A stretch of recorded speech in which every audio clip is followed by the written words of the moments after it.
Hoje nós vamos falar sobre a história do dinheiro. A moeda, como hoje a conhecemos, é o resultado de uma longa evolução. No início não havia moedas, praticava-se o escambo, simples troca de mercadoria por mercadoria, sem equivalência de valor. Assim, quem pescasse mais peixe do que o necessário para si e seu grupo, trocava este excesso com o de outra pessoa que, por exemplo, tivesse plantado e colhido mais milho do que fosse precisar. Embora tenha sido predominante no início da civilização, pode ser encontrado ainda hoje entre povos de economia primitiva, em regiões onde, pelo difícil acesso, há escassez de meio circulante, e até em situações especiais, em que as pessoas envolvidas efetuam permuta de objetos sem a preocupação de sua equivalência de valor. Algumas mercadorias, pela sua utilidade, passaram a ser mais procuradas do que outras. Aceitas por todos, assumir a função de moeda, circulando como elemento trocado por outros produtos e servindo para avaliar-lhes o valor. Eram as moedas mercadorias. Um exemplo foi o gado e o sal. Este, de difícil obtenção, principalmente no interior dos continentes, era muito utilizado na conservação de alimentos. Ambas deixaram marcas de sua função como instrumento de troca em nosso vocabulário, pois até hoje empregamos palavras como pecúnia, dinheiro, e pecúlio, dinheiro acumulado, derivadas da palavra latina pecus, gado. A palavra capital, patrimônio, vem do latim capita, cabeça. Da mesma forma, a palavra salário, remuneração, tem como origem a utilização do sal em Roma para o pagamento de serviços prestados. No Brasil, entre outras, circularam o cauri trazido pelo escravo africano, o pau-brasil, o açúcar, o cacau, o tabaco e o pano, trocado no Maranhão no século XVII. Devido à quase inexistência de numerário, sendo comercializado sob a forma de novelos, meadas e tecidos.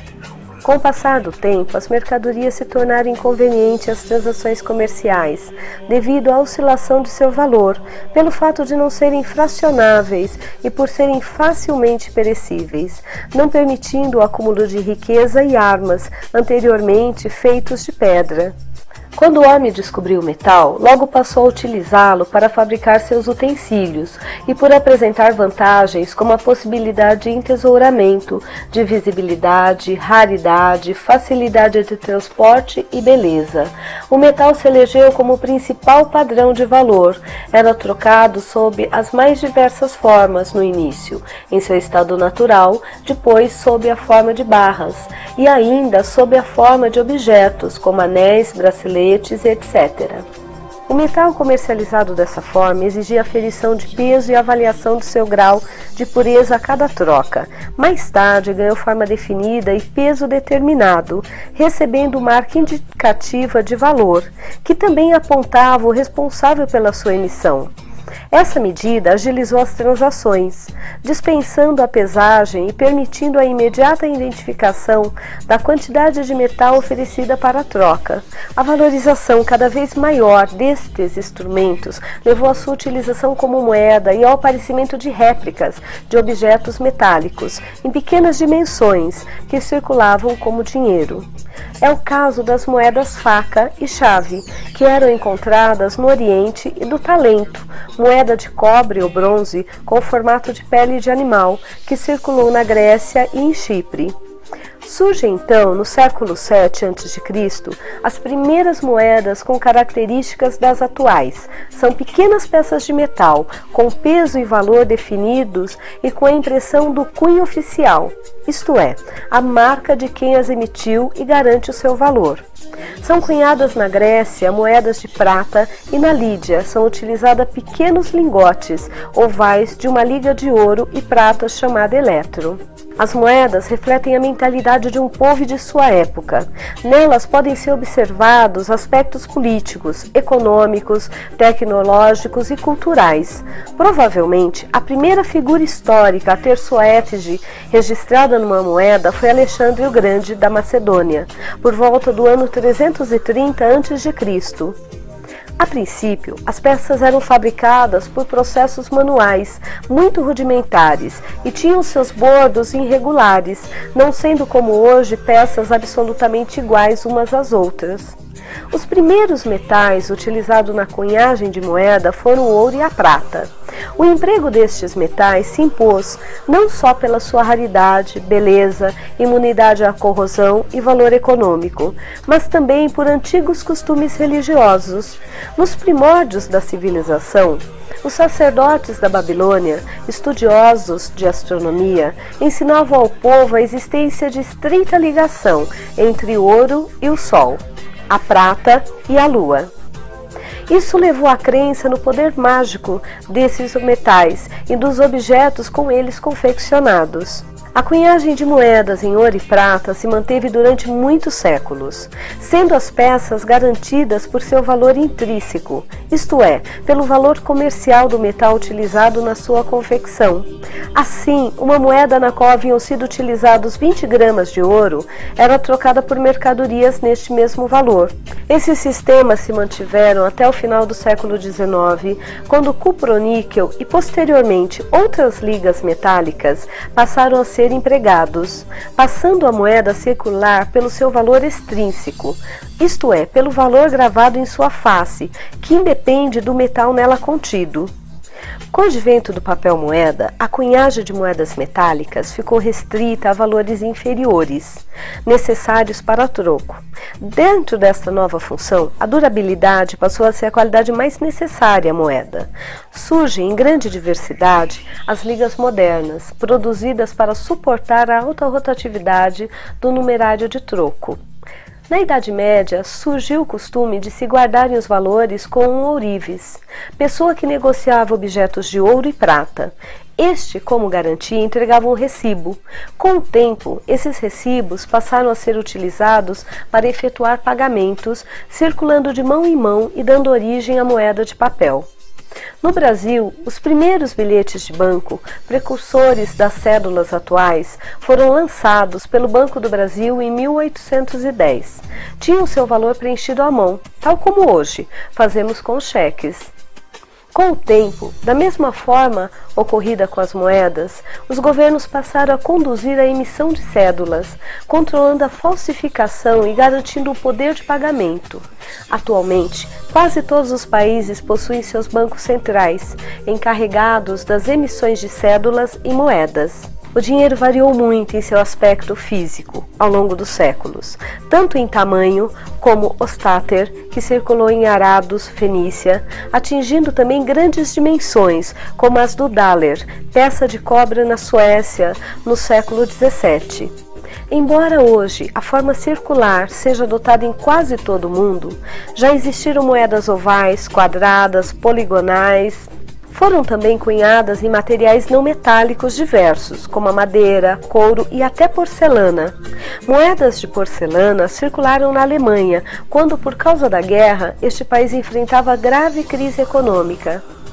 As cédulas geralmente se apresentam no formato retangular e no sentido horizontal, observando-se, no entanto, grande variedade de tamanhos, como quadradas e até com as inscrições no sentido vertical. As cédulas retratam a cultura do país emissor e nelas podem-se observar motivos característicos, como paisagens, tipos humanos, fauna e flora, monumentos de arquitetura antiga e contemporânea, líderes políticos. Normalmente apresentam inscrições na língua oficial do país, às vezes as mesmas inscrições em outros idiomas. Essas inscrições, quase sempre em inglês, visam a dar à peça leitura para maior número de pessoas.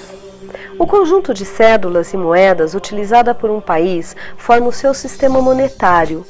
Este sistema, regulado através de legislação própria, é organizado a partir de um valor que lhe serve de base e que é a sua unidade monetária. Atualmente, quase todos os países utilizam o sistema monetário de base centesimal, no qual a moeda divisionária da unidade representa 1/100º de seu valor. Os países, através de seus bancos centrais, controlam e garantem as emissões de dinheiro. No caso dos depósitos feitos por clientes, os bancos fornecem cheques em branco, que podem ser preenchidos à vontade do depositante até completar a quantia acreditada. Enquanto os franceses atribuem a origem da palavra cheque ao vocabulário inglês de cheque, verificar, conferir, os ingleses sustentam que a palavra é originária do francês échiquier, que significa tabuleiro de xadrez. Segundo os ingleses, as mesas usadas pelos banqueiros tinham a forma de um tabuleiro de xadrez, daí o seu nome. A origem remota está ligada à letra de câmbio. Os especialistas não têm certeza. Alguns dizem que os romanos inventaram o cheque por volta de 352 a.C. Outros admitem ter sido criado na Holanda no século XVI. Em Amsterdã, cerca de 1500, o povo costumava depositar seu dinheiro com caixeiros, o que representava menor risco do que guardá-lo em casa. Os caixeiros concordavam em arrecadar e cancelar débitos por meio de ordens escritas dos depositantes, cheques.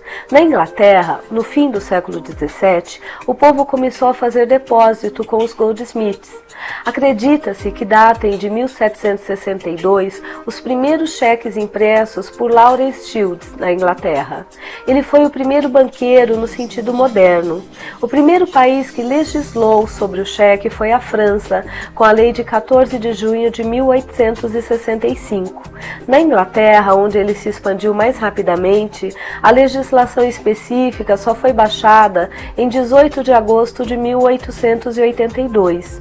No Brasil, a primeira referência ao cheque apareceu em 1845, quando se fundou o Banco Comercial da Bahia, mas, mesmo assim, sob a denominação de cautela. Só em 1893, pela Lei 149b, surgiu a primeira citação referente ao cheque, no seu artigo 16, letra A, vindo o Instituto a ser regulamentado pelo Decreto 2591, de 7 de agosto de 1912. O uso de moedas e cédula está sendo substituído cada vez mais por pequenos cartões de plástico. Os cartões não são dinheiro real, simplesmente registram a intenção de pagamento do consumidor. Os cartões surgiram nos Estados Unidos na década de 20. Em 1950, o Diners Club criou o primeiro cartão de crédito moderno. Trazia o nome do associado de um lado e dos estabelecimentos filiados em outro. Somente em 1955, o Diners passou a usar o plástico em sua fabricação. Em 1958, foi a vez do American Express lançar o seu cartão. Na época, os bancos perceberam que estavam perdendo o controle do mercado para essas instituições. E no mesmo ano, o Bank of America introduziu seu Bank America Card. E, em 1977, o Bank America Card passou a denominar-se Visa. Na década de 90, o Visa torna-se o maior cartão com circulação mundial, sendo aceito em 12 milhões de estabelecimentos. Esta é a história real do dinheiro, mas no cotidiano nós temos que lidar com a nossa história emocional sobre o dinheiro, que nos faz ter culpa por ter ou não ter, aceitar ou não, permitir-nos ou não. Para entender a nossa história emocional sobre o dinheiro, precisamos nos recordar como era a reação dos nossos pais e familiares com o dinheiro quando éramos pequenos, a forma como aprendemos com eles a lidar com o dinheiro, o que significava ter ou não ter dinheiro para a nossa família. Pois é desta forma que olharemos e viveremos nossa relação com o dinheiro, independente do que é real ou não. Somente com a ressignificação do que é o dinheiro, poderemos mudar nossa forma de lidar com ele e com nossas habilidades sobre como atrair, manter e usufruí-lo no dia a dia.